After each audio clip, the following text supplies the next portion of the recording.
wrong just behind you. Everything has come so fast. Memories are all inside you, and you never make them back. I can feel that you're in through the world that you not make sense. You can feel what I mean now that you're here. Just know there's nothing to fear along the way. There's nothing I could say, nothing I could say, but I say, you can wipe the years you're hiding. I say, you can heal that fear you're holding. There is one thing that is true, the only one that can get through. There is one thing that is true, just gotta make it last forever.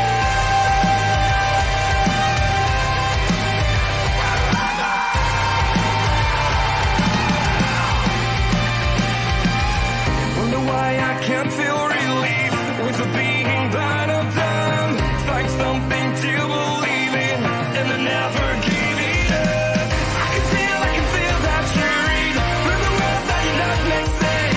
You can feel what I mean now that you're here. There's nothing to fear along the way. There's nothing I could say, nothing I could say, but I say, you can wipe the years you're hiding. I say, you can kill that fear you're holding. There is one thing that is true, the only one that can get through. There is one thing that is true, you just gotta make it last forever, ever, ever. It will never last forever, ever, ever. You just gotta live forever.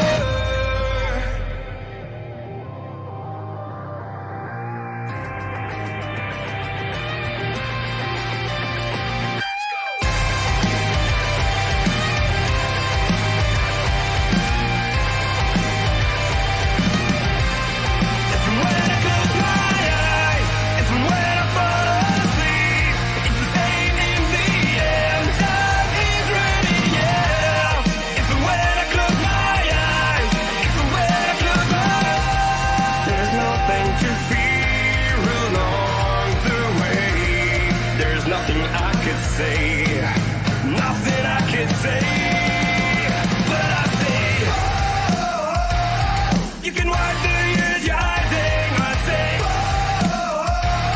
you just gotta make it last forever, forever.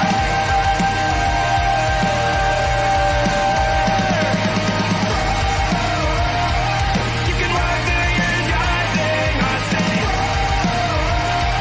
you can kill that fear you're holding. There is one thing that is true, the only one that can get through. There is one thing that is true, you just gotta make it last forever.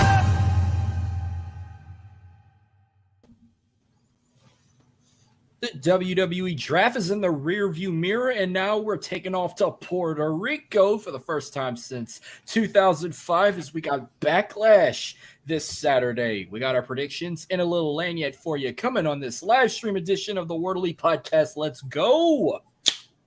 So what does it mean to be a raging Cajun? Southwest Louisiana, wreck your face, man. Still don't get it in, I'ma let you know. All you gotta do is come and join the show.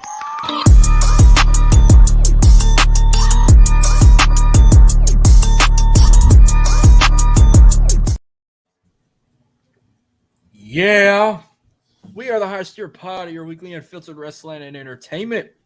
Hello, everyone. Welcome to the World Elite Podcast. We're free and available wherever you get your podcasts. We're on YouTube and Twitch like we are tonight. Happy Star Wars Day to everybody. Of course, 2 out of us are rocking it. May the 4th be with you all.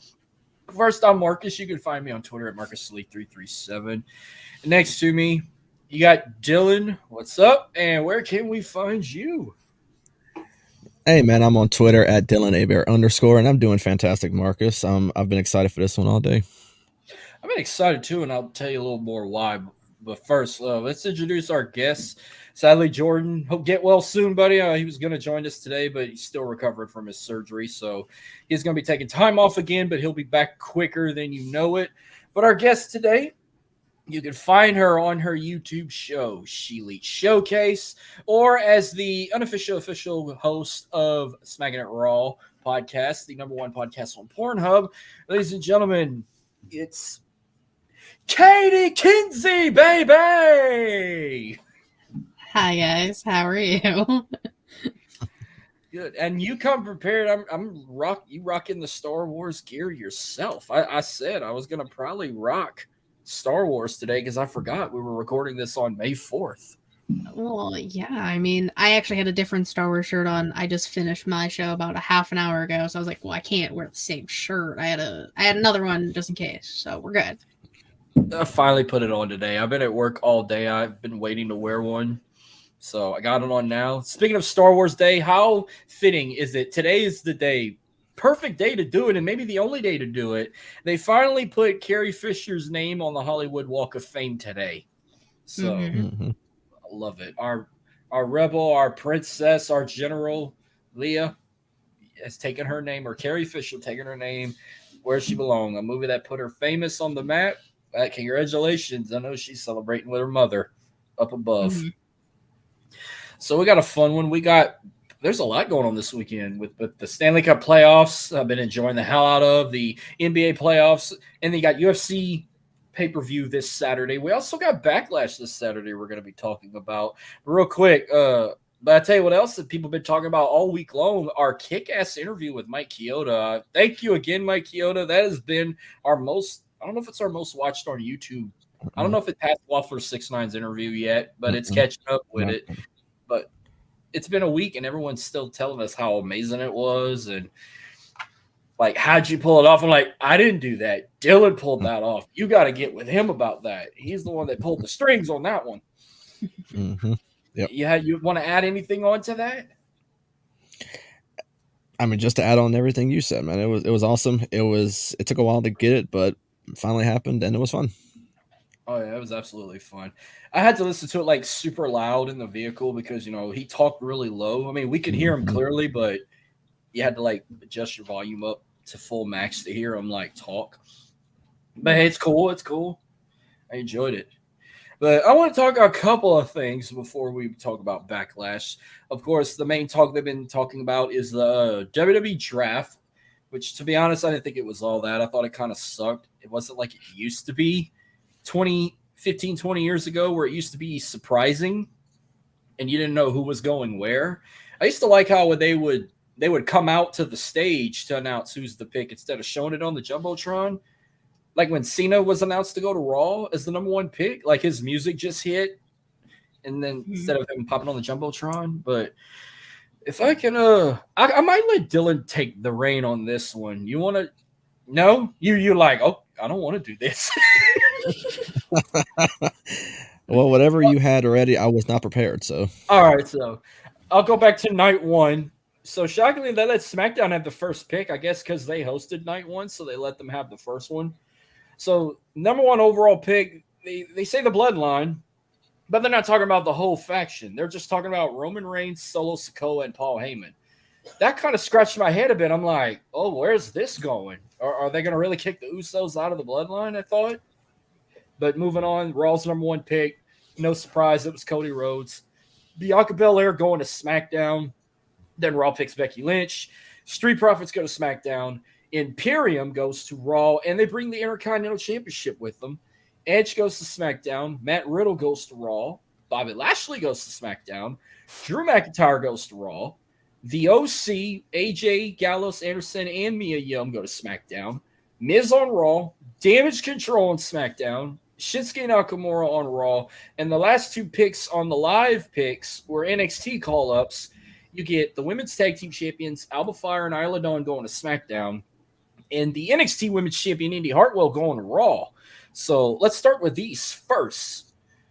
What was your reactions on these? Like, give me your thoughts. Like, were you happy about some of these picks? Were you pissed? Like, just give me a little bit of everything you got on this on this category right here on night one before we get to the supplemental picks.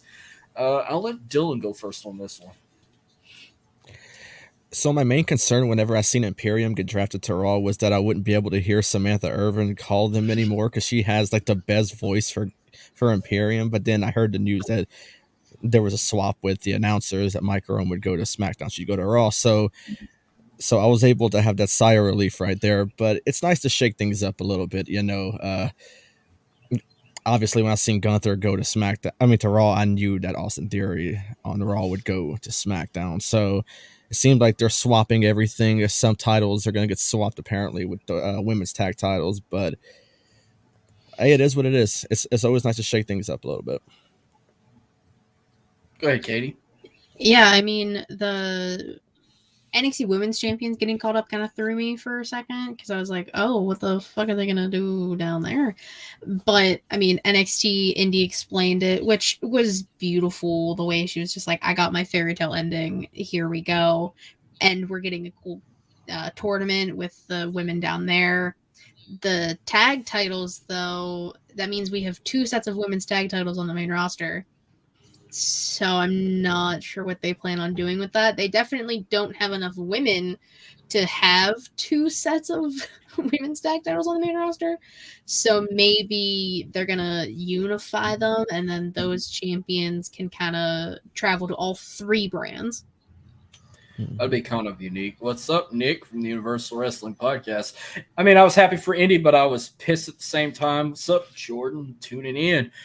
Because I was like, she finally won a championship, and now she's got to get rid of it because she got called up. And it kind of She also messed up her ankle, so. Yeah, I know she's going to be fixing that. But I had happy tears when she reunited with Dexter Lumis this past Tuesday on NXT. But so with Roman going to SmackDown, I already had a feeling, the World Heavyweight Championship's going to Raw, which I wanted it to be that way.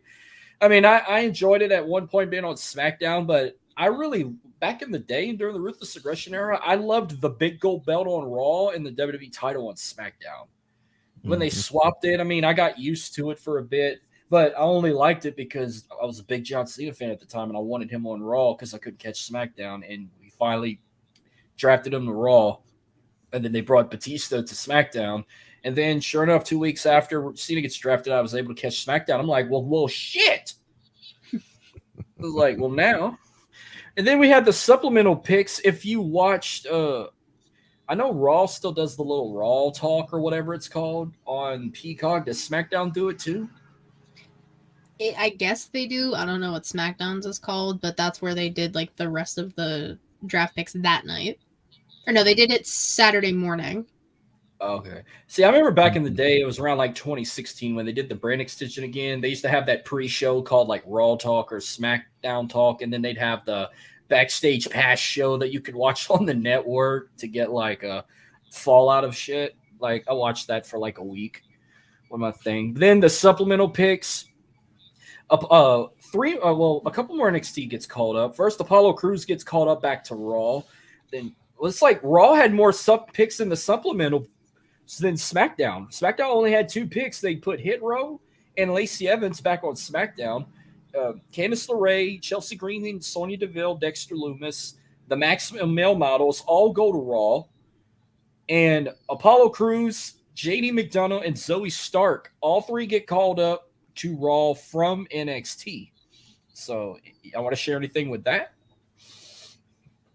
I mean, really. Zoe's gonna kill it regardless. Oh yeah. She will kill it. She was one of the ones I was waiting to get called up. Like it was her time. George Lopez looking ass, I don't really care for, so he'll do whatever.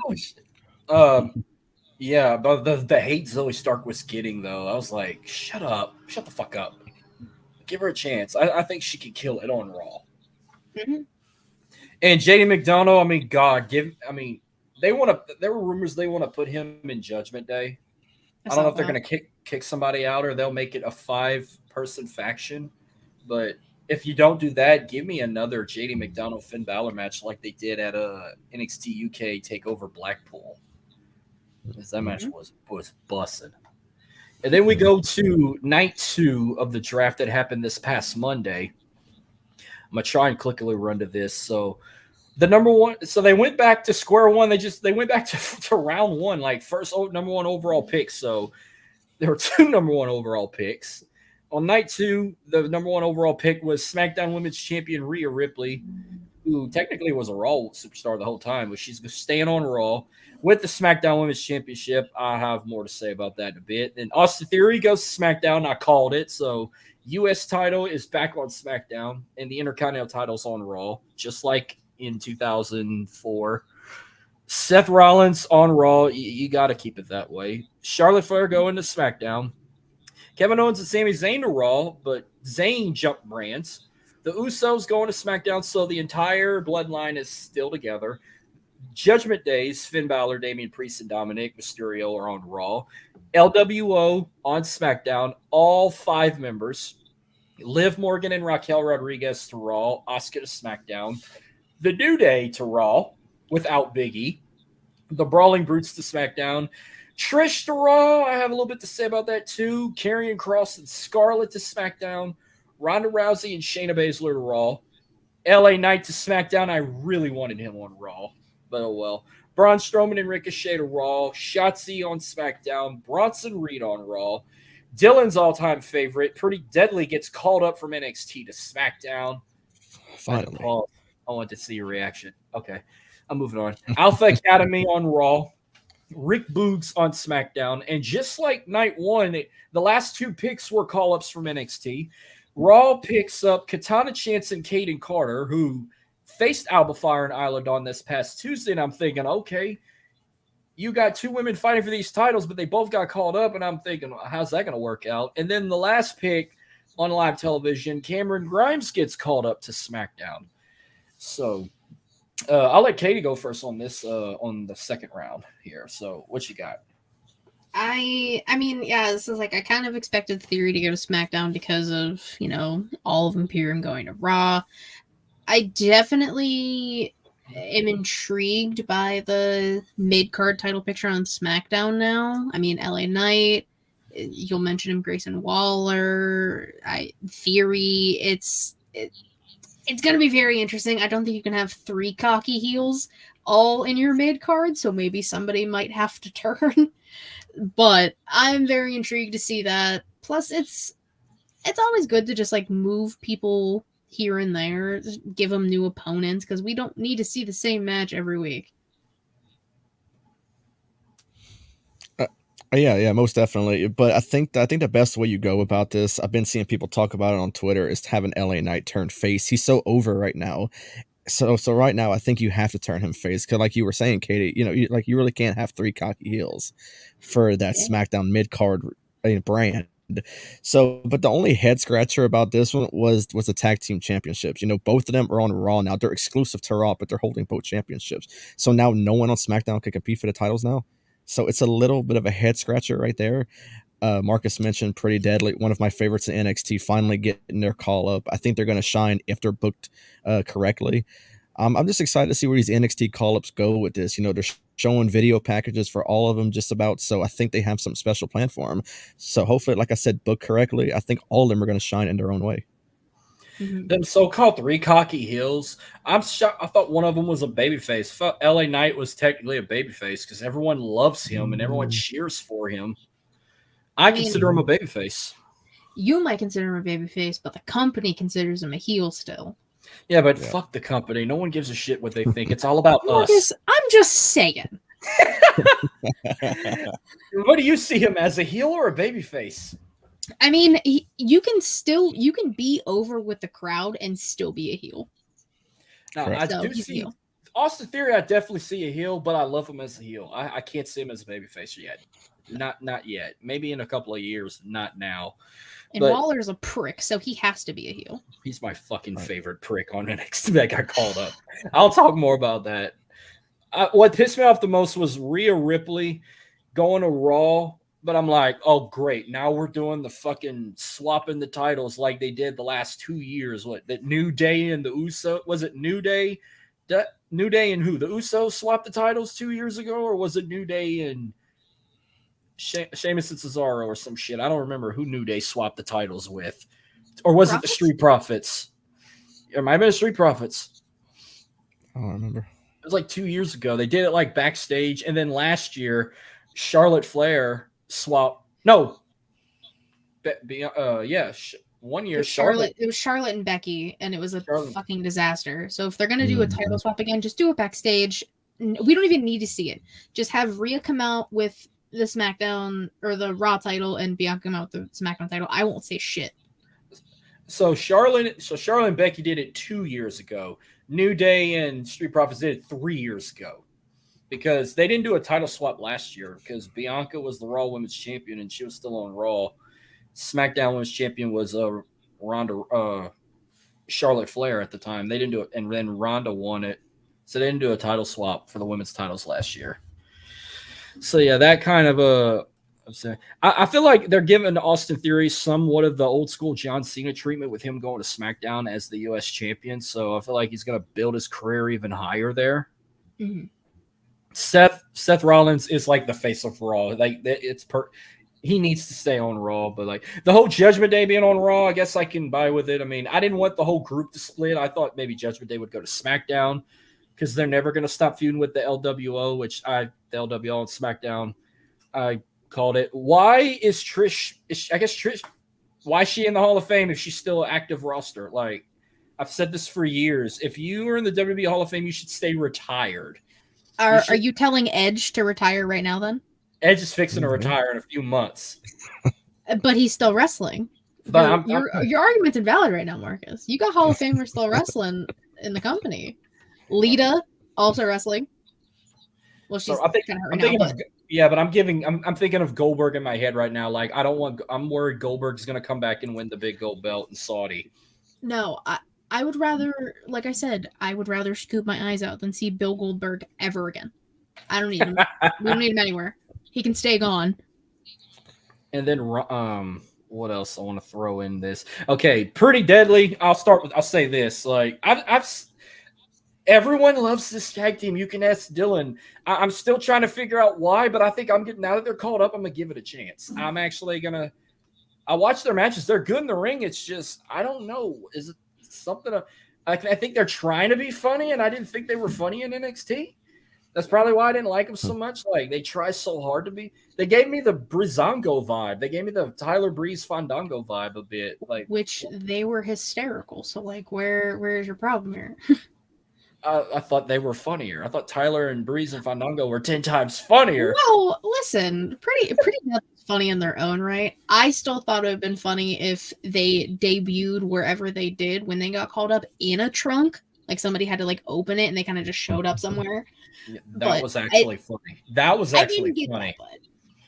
I actually laughed at that. But they are damn good in the ring. I'm not questioning their ring skills. I think they're fantastic in the ring. I just didn't think they were as funny. And then I'm shocked, like, Alpha Academy didn't break up. They're still a thing, even though Otis is chasing the Max Male models. Everyone thought the Street Profits were going to break up, but they're still a tag team. But they think, oh, maybe they'll break up down the road. I'm like, don't break them up at all. I love when they're a tag team together. Katana Chance and Caden Carter was a shock getting called up. I mean, I was happy for him. Cameron Grimes, I'm like, where the hell he's been? I ain't watched enough NXT to keep up with him, and then he gets called up to SmackDown.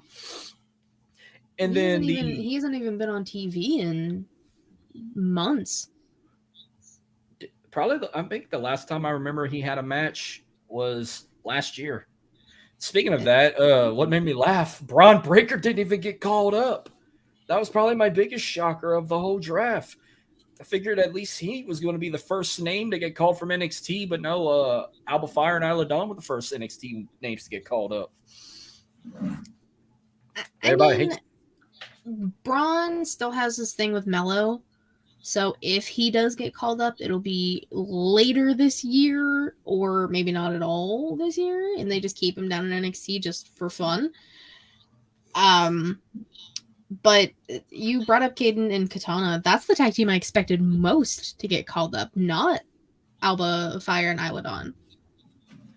I only had 3 names in my perspective that was going to get called up. Neither of them got called up. Braun Breaker Roxanne Perez and Cora Jade. Neither of them were called up. Like, everyone I didn't expect to get called up got called up. Like, I thought they were only going to do, like, they were going to be shitty and only pick, like, 3 from NXT, but they actually picked, like, a good bit. They picked, like, what, 7? Maybe more? Indus Apollo, Waller, Pretty Badly, both tag teams, Indy. Like 9-10 people from NXT. And then the supplemental, after Raw went off the air, you know, Raw went overboard with picks again. They get Akira Tozawa, Dana Brooke, Emma, Indus Sher from NXT. So Jinder Mahal's back on the main roster, and he's bringing Sangha. Did I say his name right? Mm-hmm. Sangha, and then Veer. So Veer Mahan is back on Raw again, and all those memes kept popping back up, like Veer Mahan coming to Raw again and stuff. Johnny Gargano got drafted to Raw. Nikki Cross is back on Raw. Piper Niven, Tamina, Tegan Nox, and Xia Li. SmackDown, of course, we know SmackDown gets. They get Tamina goes to SmackDown, actually. And they get my boy, everyone's favorite prick, Grayson Waller. I love it. And I'm calling it now. I'm picking him to dethrone Austin Theory and win the United States Championship. Because everyone hates Austin Theory. I'm like, well, good. You hate one prick, let one prick beat another prick. I want Grayson Waller to be the one to take the title from Austin Theory. It's probably going to be Waller or Knight.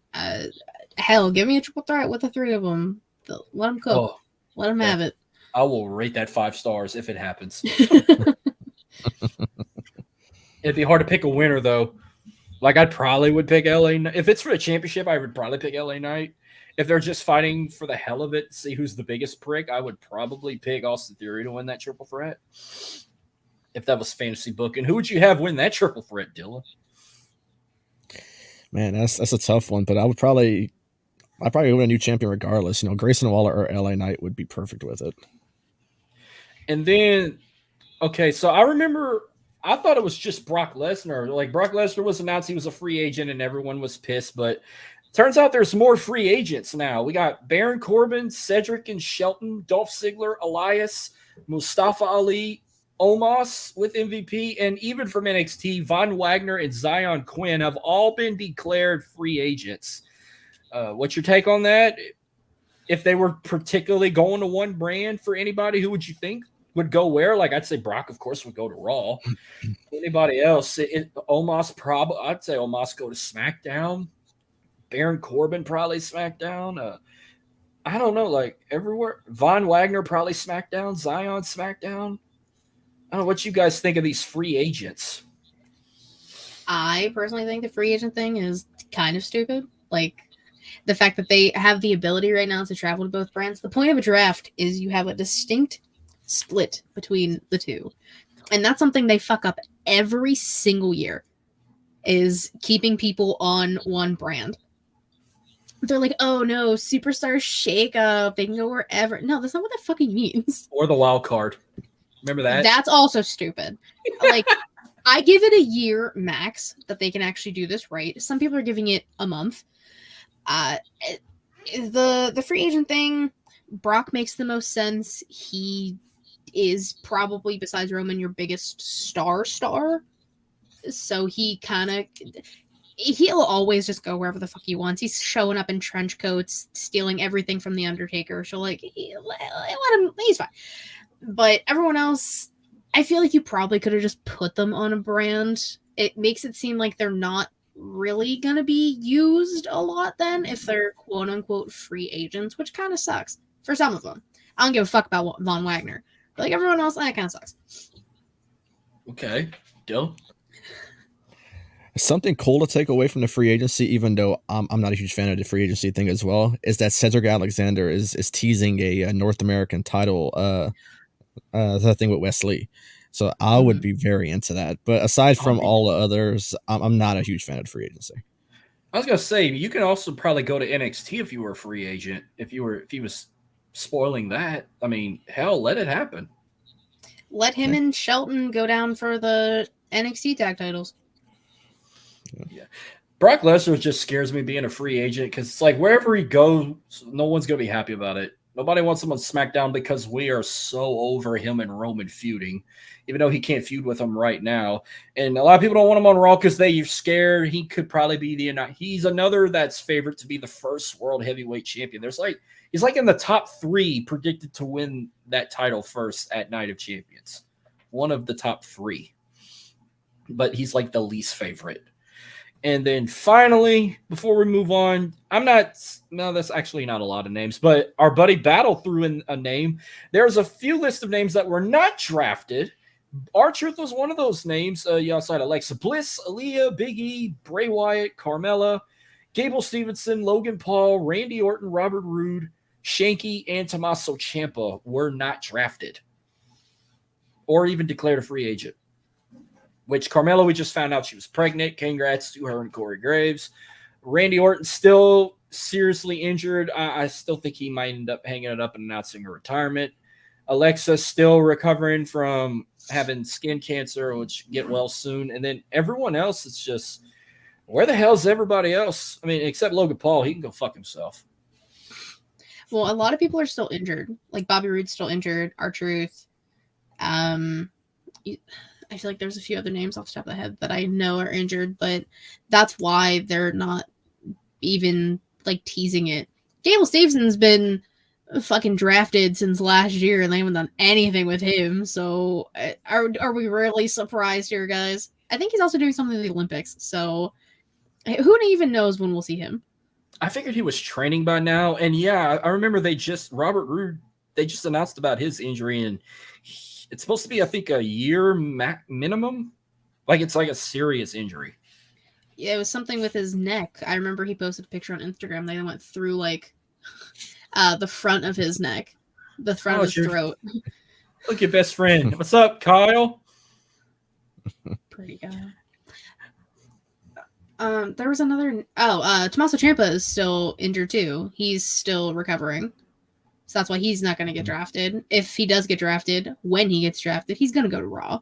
Come on now. I would love that. What you got, Dylan? Another I want to add is Bray Wyatt. I mean, we're still unsure where he's at right now. An undisclosed injury. I'm not sure if that's the full confirmation of the report that was coming out about him. Some other rumors obviously saying that he was like released or whatnot, but obviously it's not. But I don't know. It's something I feel like I wish he would work out whatever's going on because I'm a huge fan of Bray Wyatt. I was happy to see him back, but it seemed like the booking and whatever the promos they've been having going on with him has been kind of underwhelming. Even the match with LA Knight was very underwhelming. So I'm not sure what's going on, but I wish he'd work out whatever because I wish he would come back. And I was lucky to say I was able to see him in this character with the new theme song and being there at the Rumble in that Mountain Dew pitch black match with LA Knight. But because I was not able to see him as the Fiend in person, so I'm able to count my blessings to say I got to see this gimmick of him. I want to see more of it. I mean, if he don't bring the Fiend back, fine. I just want Bray Wyatt back. I love Bray Wyatt just like as much as you do. Mm-hmm. So, all right, moving on. One more little topic before we get to predictions. So, you can't keep secrets on the internet. They can't just keep their mouth shut for a few things. And what I'm talking about is they're actually going to do it tonight if you guys watch Impact Wrestling. But on Friday, during the middle of the draft, I'm scrolling through Twitter and they make the announcement that Trinity, formerly known as Naomi, had signed with Impact Wrestling. And then an hour later, someone posted a leaked video from backstage of her hopping on the entrance, making her debut. And then there were some fans in the crowd that had pictures of her holding the mic and confronting Deonna Purrazzo. And then on top of that, Mercedes Moné was in the crowd. There's some fans took pictures of her in the crowd giving Trinity or Naomi, whatever you want to call her, a standing ovation. Because we haven't seen her in the ring ever since she was released by WWE from the budget cuts a couple of years ago. It's been, 2 years now since she got released, or it's been about a year? Well, Trinity walked out. She didn't get released. She walked out. Oh, fuck. I'm thinking somebody else. Shit, I'm sorry. God damn it. Yeah, her and Sasha walked out when they were the women's tag champs. Mm-hmm. What was I thinking? Well, then who? I'm thinking of somebody else. God, I'm tripping today. Multitasking it can just... Sorry, it's fine here. Marcus, I got your back. Thank you, Katie. That's why you're the best. You're the funniest one out of the trio of Smacking It Raw. Ah, you know what? I'm telling Matt that tomorrow. I'm bragging. Oh, he's gonna threaten me again. Again. Yeah, that should tell you something, Marcus. So I mean, I think it's cool. She's going to Impact, and they're already putting her in the title picture with Deonna Purrazzo. I doubt they're going to stretch it all the way to Slammiversary. Don't they have like a Impact Plus event coming up, like this month or something? I think maybe they're going to do it that night. But I'm happy for her. I mean, she's still wrestling. Like, give her an opportunity somewhere else. I mean, look at Mercedes. She's killing it in New Japan. Won the title, held it for a bit.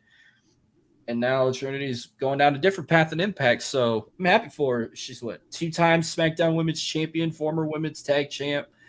She also won that WrestleMania Women's Battle Royal that they don't do anymore.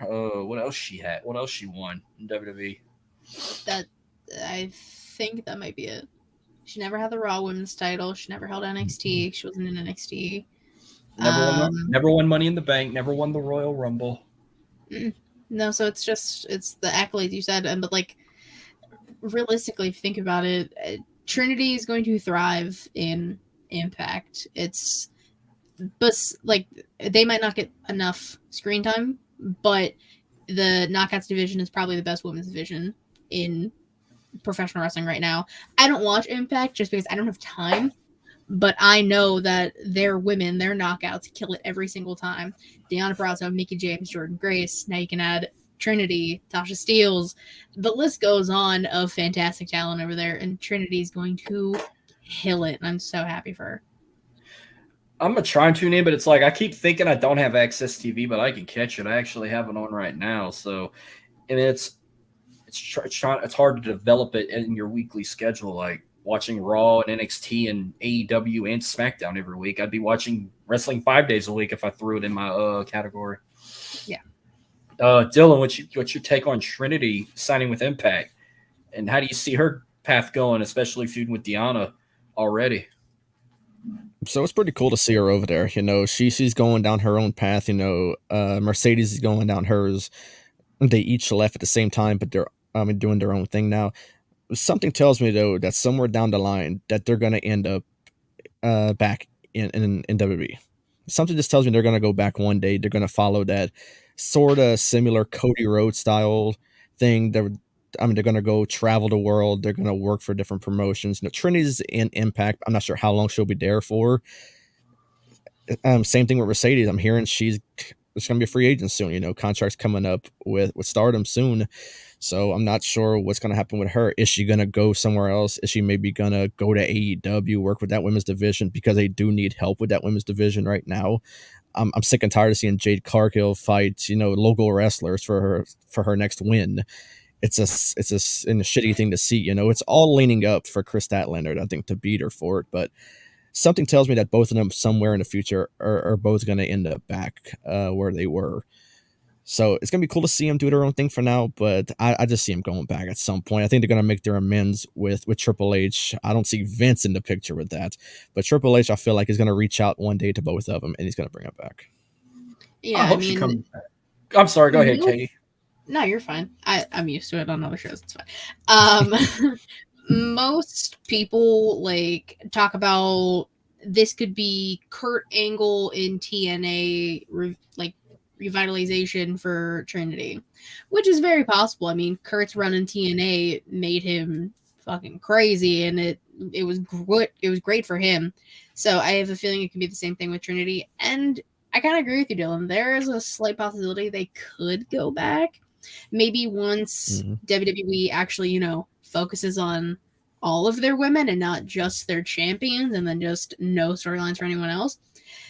I think if WWE can focus more on their women's division in that aspect, maybe Mercedes and Trinity will make amends with Papa H, and we could very well see them, even if it's just like Mickey and the Rumble, like just a one-off here and there. I'd be okay with that. Right.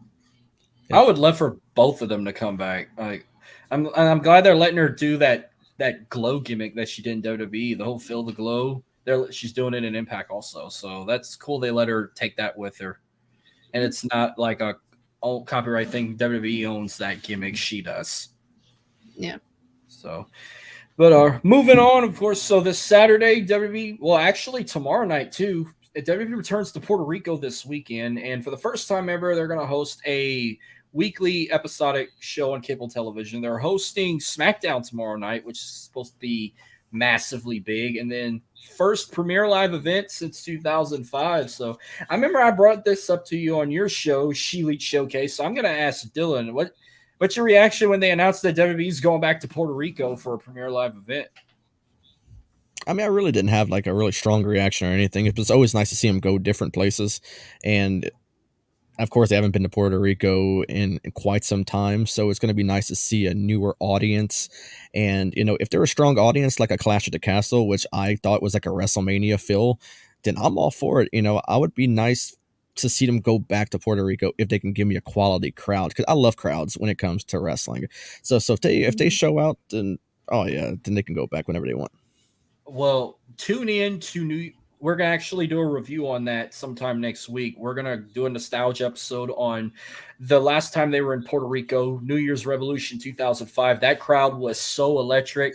And when I mean so electric, when they did the countdowns for the pods in the Elimination Chamber, they were counting backwards from 10 in Spanish. That's how badass the crowd was. And every time the referee would do a three count, would count the three, they would say, uno, dos, like not 1, 2. And I'm like, they didn't even do that when SmackDown went to Mexico City a few years ago. No, San Juan did that shit. I hope to see more of that.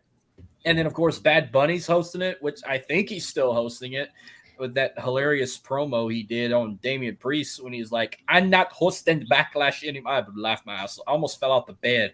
I was laughing so hard when I was like, is he drunk? Like, he was looking, he wasn't even looking at Damian Priest. He was looking at the crowd, and he was like, trying to say, I ain't hosting it no more. I want to fight.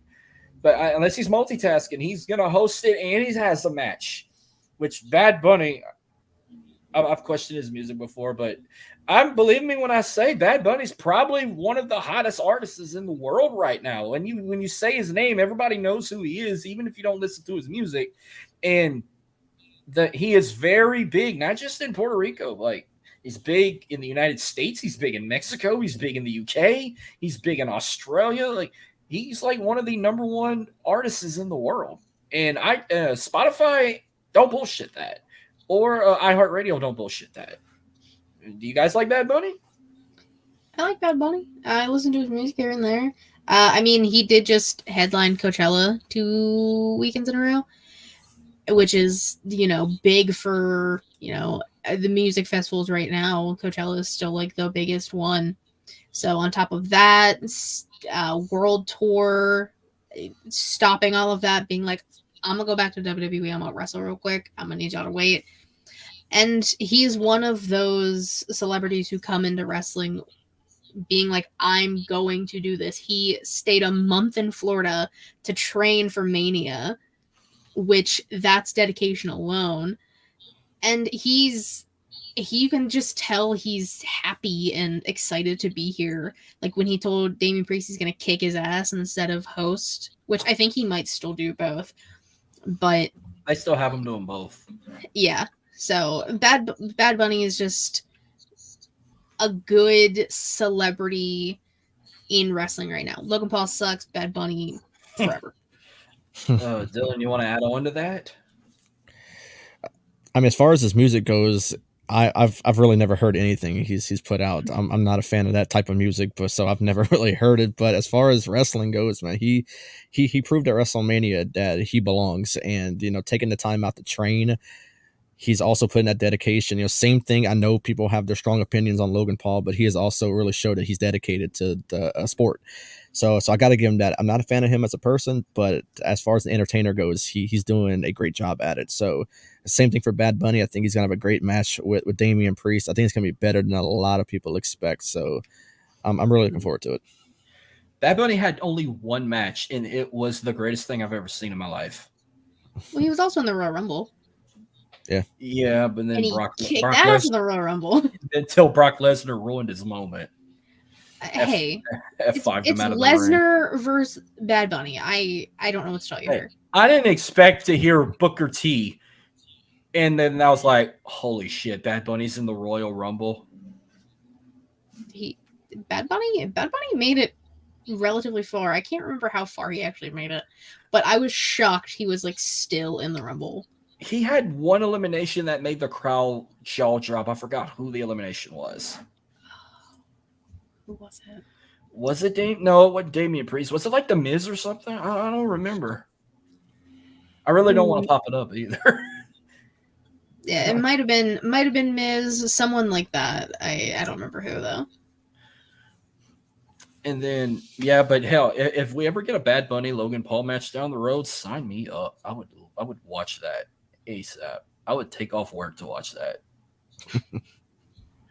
It's gonna be fun, and I do love his type of music. It's reggae. All the Hispanic rappers and everything. I love their type of music. Like I love Daddy Yankee. I love Wisin Yandel. Who else they got? Don Omar, one of my all-time favorites. Sheamus. Okay, at Mercury Vixen said it was Sheamus. Thank you. Thank you. I got a new person tuning in. Hell yeah. All right. Let's go ahead and predict Backlash. And I said Backlash because it's not WrestleMania Backlash. Thank you, Triple H.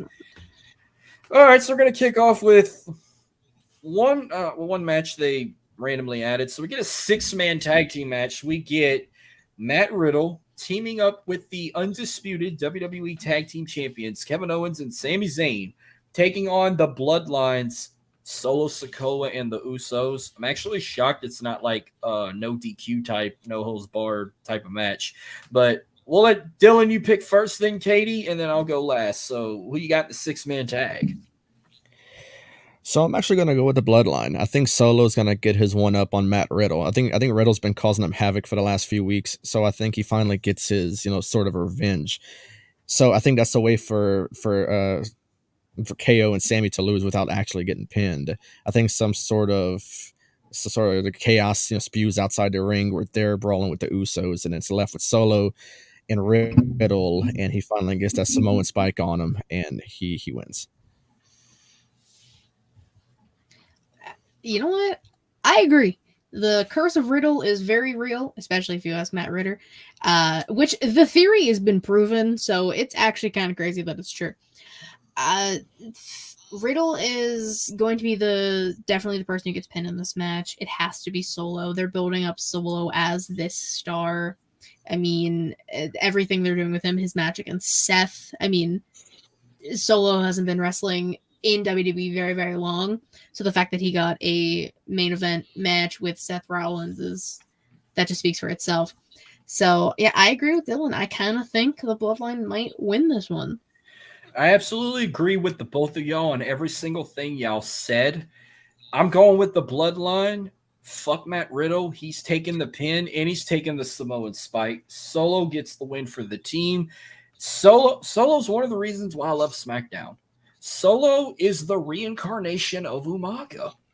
Mm-hmm. And my favorite member of the Bloodline. Fuck you, Roman.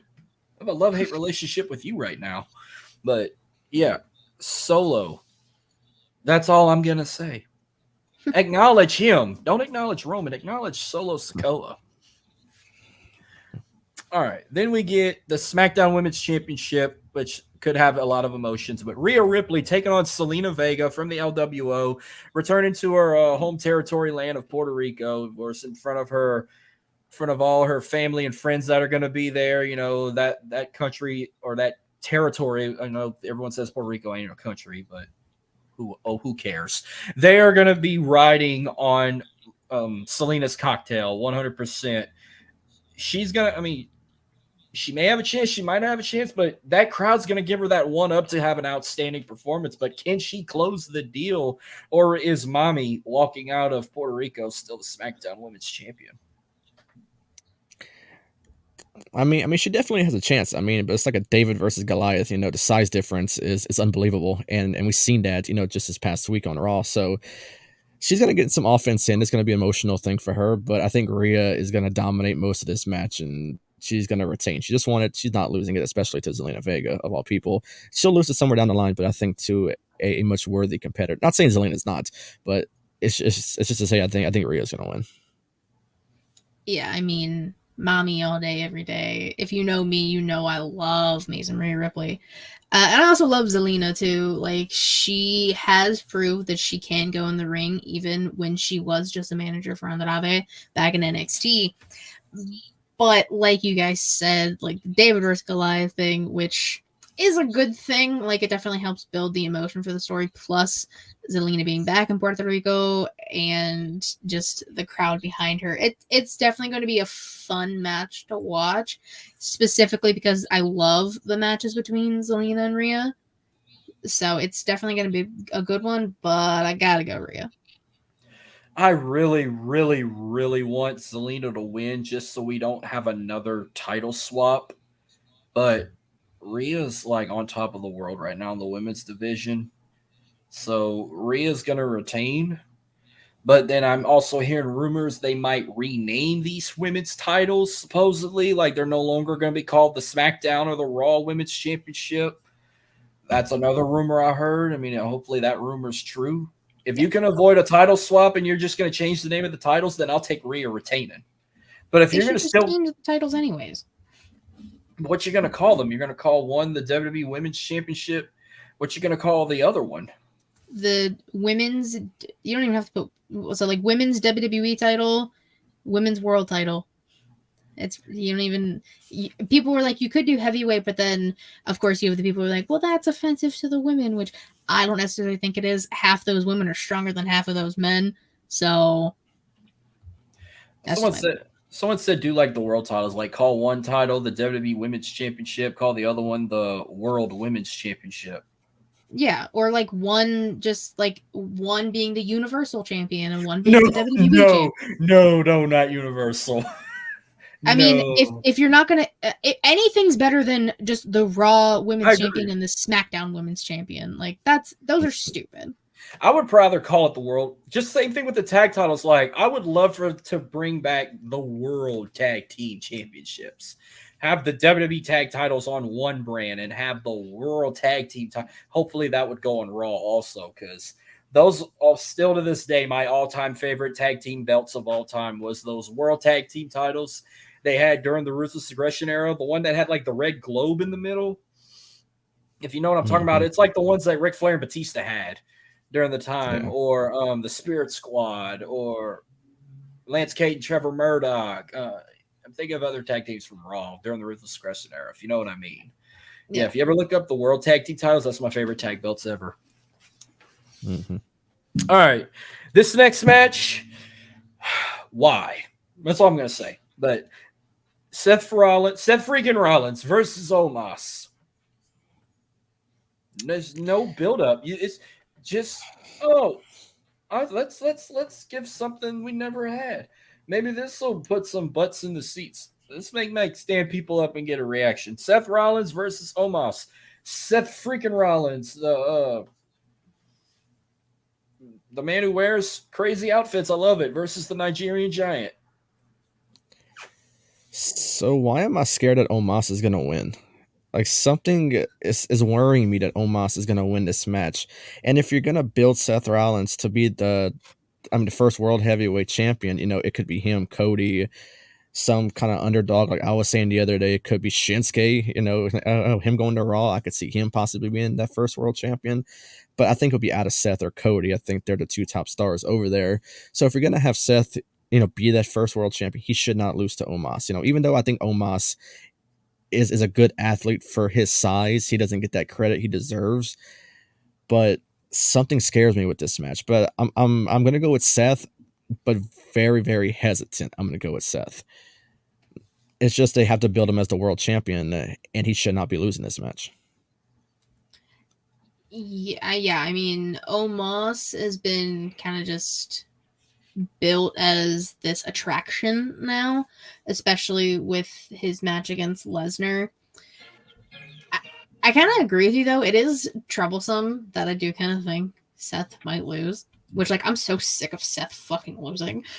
But For the sake of them wanting to put on a good show for the crowd and make the crowd go home happy, I'll go with Seth, but like I kind of gotta agree with you. I have some weird feeling that Omos might take the win.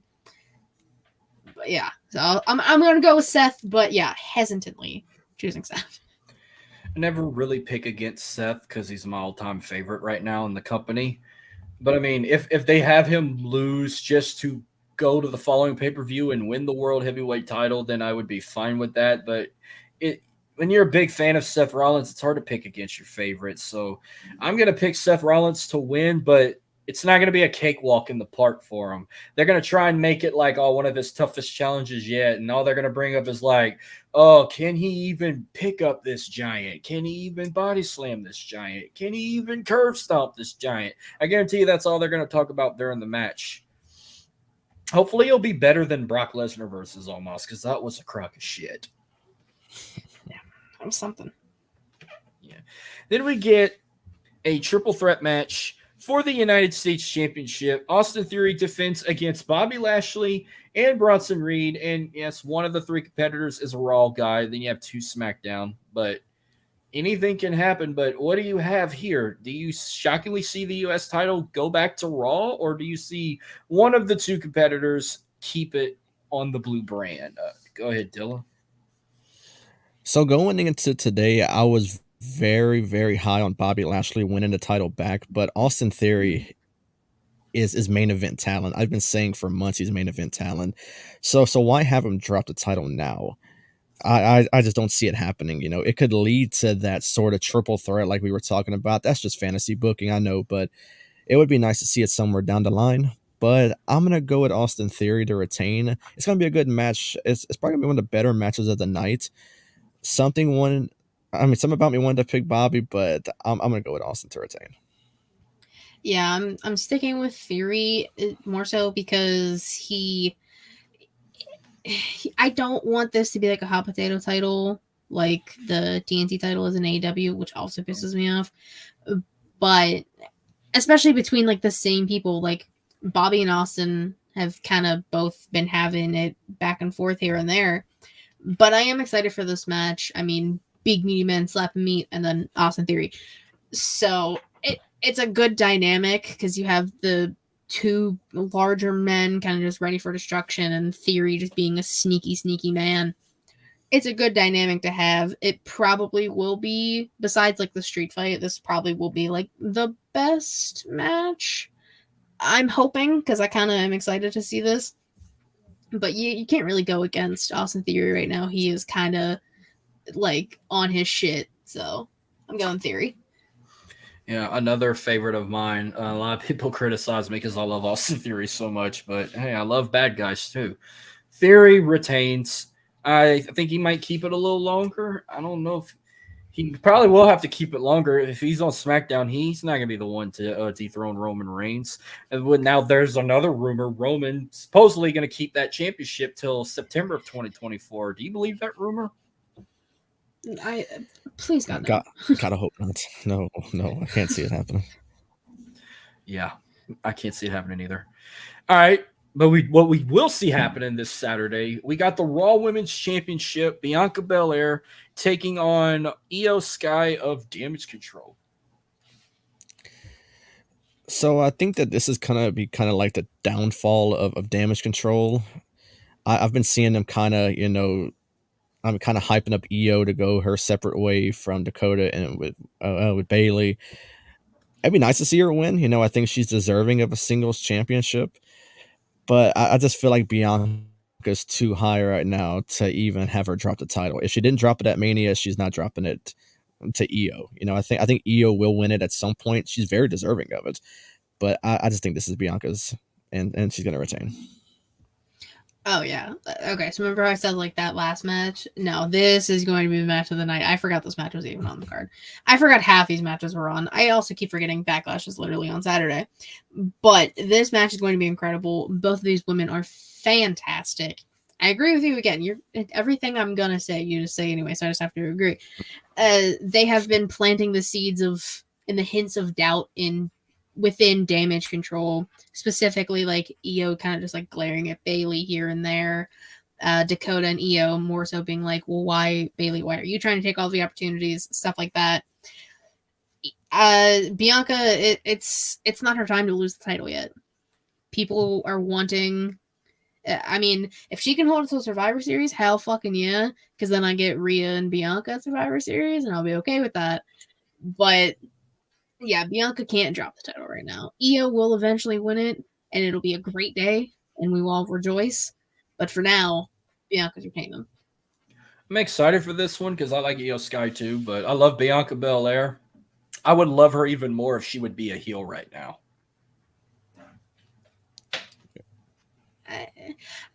I kind of agree with you, and I kind of don't. Like, she's one of those people where she's super over, but it's because she is like the top woman's babyface right now. But either way, she will retain, even if they do the title swap or not. But she will retain over Io Sky. But you know they're going to try and get involved. You know, Bailey and Dakota is going to try and get involved, and she's going to one up again over Damage Control, just like she did with Bailey. What's up, Tim King from the Tim King Show? Be sure to check him out every day, every week. Part of the Bloodline Network. Mm-hmm. Yeah, don't forget about Katie. I'm one of the dudes. It's fun. Oh.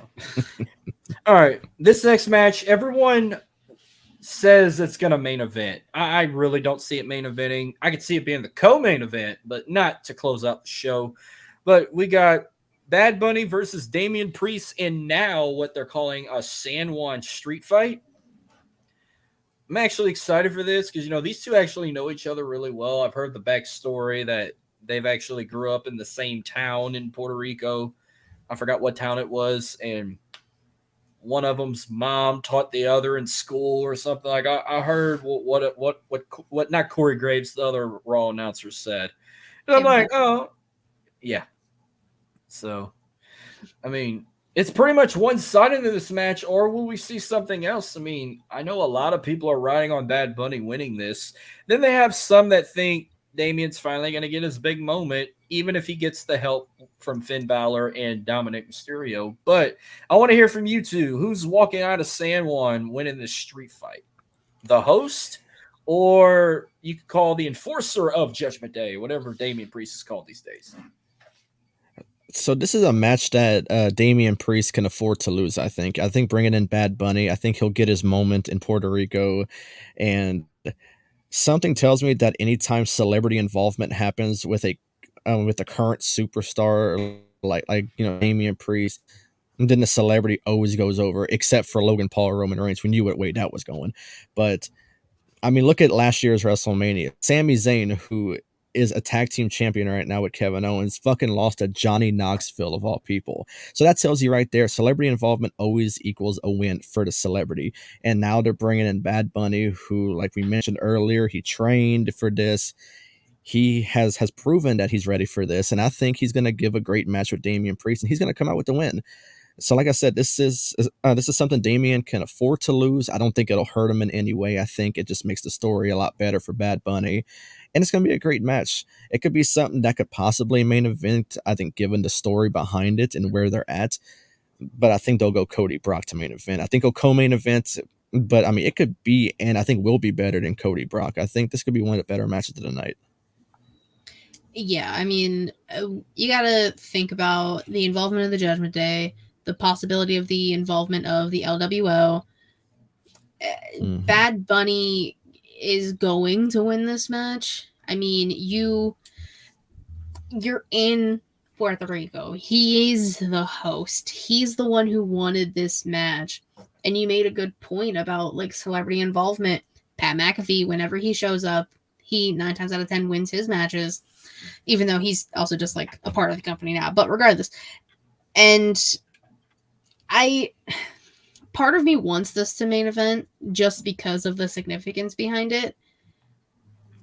I'm gonna say it's gonna main event, and it's gonna be like a WrestleMania thing where Brock Lesnar's like, all right, I want to get the hell out of here early, so I want to start the pay-per-view, which is a good way to start it. Because then you can just have everyone, they're on that high. We go through the rest of these matches, and then they get super duper excited for this. Their hero, Bad Bunny, everyone's hero at this point, like Bad Bunny, Damian Priest, like, and it's gonna be a street fight too, which kind of just ups the ante, makes it more exciting. Because Brock and Cody's just gonna be a beatdown, and it's gonna be great. But I think I would want to see this main, and I want to see Bunny win. The fact you brought it up like that, and then that badass artwork or image poster of Damian and Bad Bunny staring face to face. I said that should have been the poster of Backlash, not Cody and fucking Brock. Now you made a good point. I wouldn't mind Brock and Cody kicking off Backlash just to get that dumpster fire out of the way, because I have more to say that. I think this will 100% be the match of the night. They need to treat it like WrestleMania, doing it in front of their own kind, in front of Puerto Rico. They're Puerto Ricans, doing it in front of your own family and friends. Make it feel like it's WrestleMania in Puerto Rico.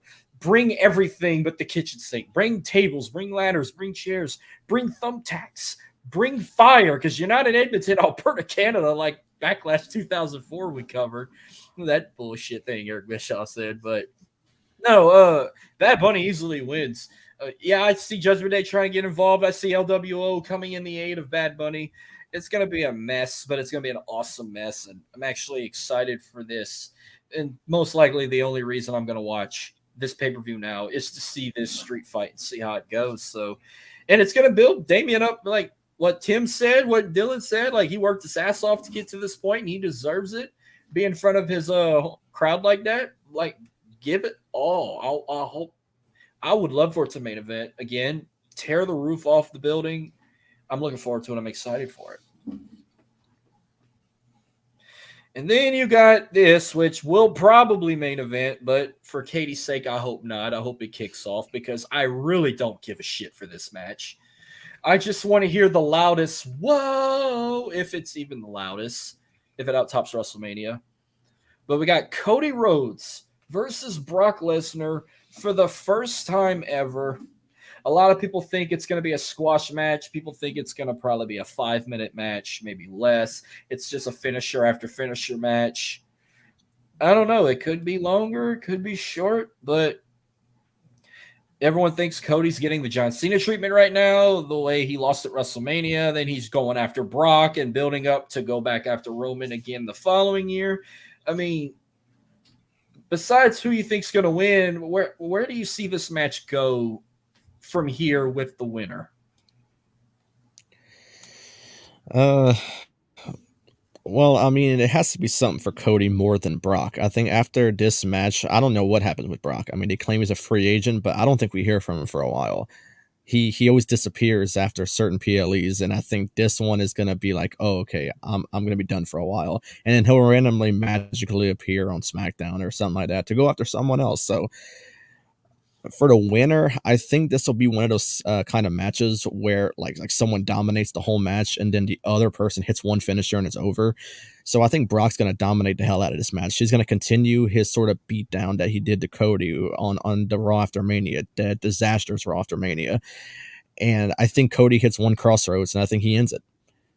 So I think Cody wins. And I think he continues to finish his story, or whenever he fucking finishes fucking story, but I don't know. I mean, for me, I just think Cody's gonna hit that crossroads, and that's gonna be the difference maker for this match. And I think he's gonna defeat Brock. I think he's gonna get his revenge from that beatdown that he got on Raw. I can see that. Marcus brought up a good point. If this ends up being just like a 5-minute squash match, then for the love of God, do not make it the main event. Put it on first, like I said. Like, you want the people to go home happy. That's like the whole point of entertainment, is you want your people to go home happy. That bullshit will not make anyone go home happy.